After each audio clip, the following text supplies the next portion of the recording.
Naples en championnat, vous allez comprendre. Oui, mais quand même, il y a un lien très fort entre les championnats et la Ligue des Champions. Pour vous faire un petit exemple, aujourd'hui sur la Gazzetta dello Sport, le président de Naples a invité son entraîneur Sarri à faire du turnover. Parce que oui, il y a Manchester City, mais il y a un match qui est très important samedi soir quand Naples va jouer face à l'Inter. Naples premier, Inter deuxième. Donc on voit encore une fois dans les propos du président et dans l'ambiance de Naples que la tête c'est au championnat et pas la Ligue des Champions, même si demain on va voir, je pense, un magnifique match entre l'idée de jeu de Sarri et l'idée de jeu des Guardiola. Est-ce qu'il va suivre les recommandations de son président ? C'est pas encore. Probablement, il a fait comprendre qu'il va avoir 2-3 changements. Il a même expliqué si c'est effectif, si cette groupe ne peut pas avoir 2-3 changements en Ligue des Champions et d'être autant compétitif, ça veut dire qu'on a tout raté. Ça donne quand même une idée de. Mais il va pas mettre sa meilleure équipe avec les meilleures intentions ça quand même. On n'aura pas le vrai une Naples chose quand même. équilibrée, mais en vrai, les Naples des 11 joueurs titulaires qu'on connaît par cœur parce qu'ils sont toujours les mêmes, on l'a vu face à la Roma, on va les revoir face à l'Inter. C'est aussi pour ça que je crois que Naples aujourd'hui est vraiment les favoris de cette Serie A, parce qu'il y a une équipe complète, il y a un 11 titulaire qui est de très haut niveau, à 2-3 autres remplaçants qui sont des bons niveaux, et au-delà de ces 14-15 joueurs, Sarri, je ne crois pas qu'il va faire... je vais demander aux autres d'être vraiment protagonistes dans la saison, parce qu'il a choisi quelle est sa compétition. Le peuple napolitain a choisi quelle est sa compétition. Il y a une vidéo que vous pouvez trouver sur les réseaux sociaux sur les pénaltys ratés de Dybala samedi soir, 97e minute. Dybala rate le pénalty, la Juve perd à domicile face à la Lazio. Et il y a cette vidéo sur... la Juve, ils ont eu un péno à la 92e. 97e. Ah, c'est bizarre ça. 90. Ça te rappelle une... Avec bizarre, ça, la quand même. vidéo, et ça a été... Avant, bizarre, n'a ça. pas été sifflé, après avec la vidéo, elle a été sifflée. Ah ouais. Ah, C'est bizarre ça. Mais il y a cette tu veux vidéo... dire qu'une où injustice tu a été entends- réparée grâce à la vidéo ? Oui, à mon avis, c'était un penalty évident quand même.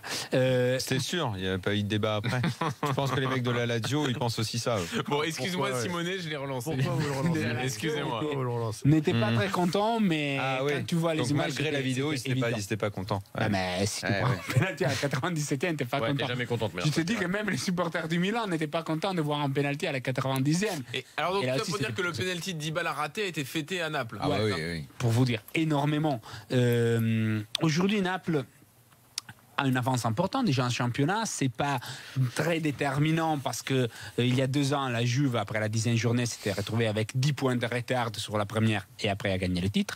C'était un Juve qui était très très forte. Aujourd'hui, il y a un Juve qui est dans ses doutes, les plus grands doutes, parce que comme j'avais dit il y a quelques semaines, il a une dépendance énorme de Dybala. Dybala, quand il y a 2-3 matchs où il n'est pas bien, la Juve trouve vraiment de la difficulté, aussi parce qu'Higuaín a un début de saison catastrophique. L'Inter en train de trouver une nouvelle dimension. Je ne sais pas encore s'il est une grande équipe ou c'est seulement se retrouve à la 2e place parce qu'elle a eu Alors, beaucoup de premier chances. test, c'est dimanche, enfin samedi soir là. Les premières gros tests, match. on peut dire 2e test, même 3e, parce que l'Inter a déjà gagné face à la Fiorentina, qui Ouais. c'est pas mal. Il a gagné à Roma face à la Roma. Il a gagné un derby. Ouais, mais si jamais il devait battre Naples, là, d'un coup, ça devient déjà, un candidat c'est au un titre, quoi. tu t'es Ouais. elle va leader solitaire. Ouais. Mais c'est pas simple. D'aller gagner à Naples, c'est pas simple.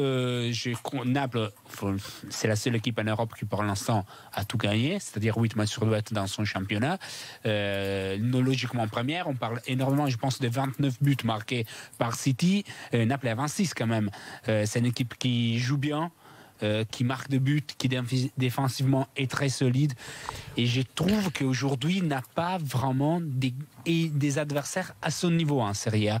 Parce que la Juve n'est pas la Juve des 6 dernières saisons. La Roma est en train de se retrouver, l'Inter est en train de se trouver. Milan, c'est pas les Milan qu'on pouvait rêver. Et la Lazio peut être un adversaire qui fait peur. Mais attention, c'est Naples a déjà gagné à Roma face à la Lazio. Et à Roma face à la Roma. Donc aujourd'hui, à la 3e saison de Sarri, on s'attendait de voir si il y avait une amélioration. Et oui, il y a encore une amélioration dans les jeux. Je rappelle toujours que Sarri, son première année, une de ses premières conférences de presse, avait dit: vous verrez les jeux de Monempoli à la 3e saison à Naples. On est à la 3e saison à Naples. Les jeux est même plus beau de celui qui avait à Empoli parce qu'il a des meilleurs joueurs, des meilleurs représentants de son idée des jeux. Et il faudrait vraiment quelque chose de catastrophique dans la saison des Naples, voire une blessure grave des Mertens ou des Jorginho ou plusieurs joueurs qui ne seront pas au niveau, pour voir un Naples qui n'est plus à ce niveau.